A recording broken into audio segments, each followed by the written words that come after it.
सोच रहे हैं। इनकी नीतियां बड़े बड़े खरबपतियों के लिए ही बन रही हैं। अगर आप ठीक ढंग से समझेंगे और देखेंगे तो हर स्तर पे ये हो रहा है।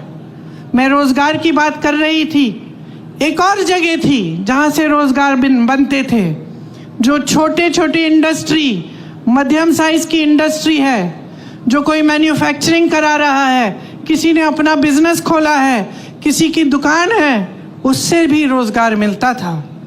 लेकिन उसको इतने संकट में डाल दिया है नरेंद्र मोदी जी की नीतियों ने। नोटबंदी लाए पहले, उससे जितने भी छोटे और मध्यम के वर्ग के बिजनेस थे वो सारे, उनकी कमर टूटी। उसके बाद जीएसटी लाए और मुश्किलों में डाला, तो वहां से भी रोजगार बंद हो गए। तो स्थिति ये है आज देश में कि 10 सालों में रोजगार बनाने का काम नहीं किया गया है। इसीलिए आज आप इस परिस्थिति में हैं कि आज देश में 45 सालों में सबसे ज्यादा बेरोजगारी आज है।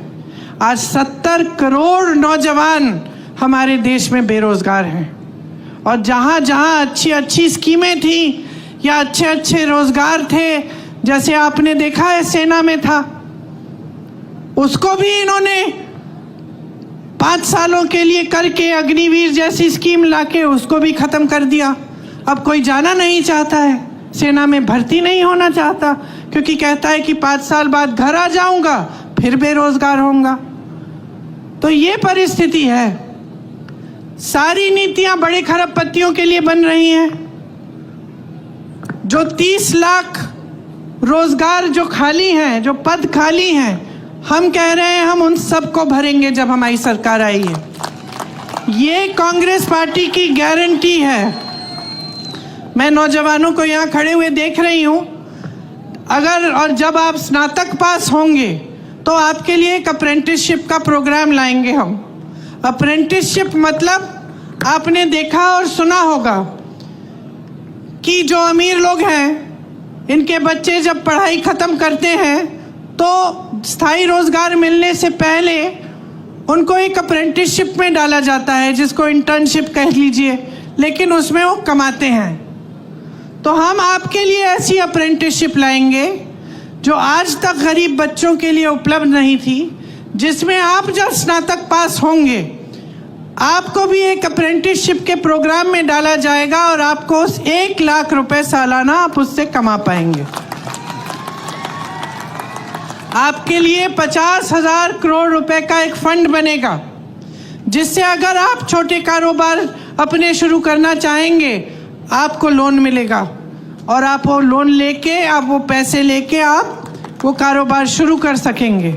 ये सिर्फ आपके लिए होगा, इसलिए ब्याज बहुत कम होगा इसका, क्योंकि हमारा प्रयास रहेगा कि हम छोटे और मध्यम बिजनेसों को खूब समर्थन दें ताकि खूब रोजगार बने और आप अपने कारोबार को, अपने बिजनेस को आगे बढ़ा पाएं।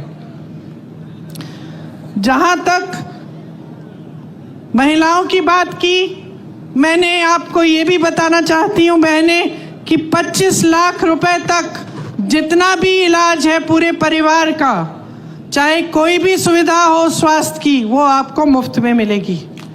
ये स्कीम हमने राजस्थान में लागू की और वहाँ इस स्कीम की बहुत चर्चा हुई क्योंकि लोग बहुत खुश थे। लोगों ने हार्ट ऑपरेशन कराए इस स्कीम के तहत बगैर 1 रुपया दिए। तो बहुत अच्छी स्कीम है, हम देश भर में इसे लागू करना चाहते हैं। हम देखिए आपके लिए ऐसा काम करना चाहते हैं ताकि पूरे देश का विकास हो, आपका विकास हो बहनें, किसानों का हो, सबका एक साथ विकास हो। क्योंकि हमारे संविधान में लिखा है कि सबको समान दृष्टि से देखना है और ये जो समानता है ये हमारे संविधान की देन है। आज प्रधानमंत्री जी कहते हैं कि जो इस देश में समानता चाहता है वो संविधान के विरोध है। तो आप सोचिए कि इन्होंने हर चीज को घुमाकर उल्टा कर दिया है। संविधान आपके लिए बना, आप सबको समान अधिकार देने के लिए बना। आज देश के प्रधानमंत्री खुद आपके सामने खड़े होकर कहते हैं कि जो समानता के लिए लड़ रहा है वो संविधान का विरोध कर रहा है। तो आप सोचिए कैसी कैसी गलत बातें आपको बताई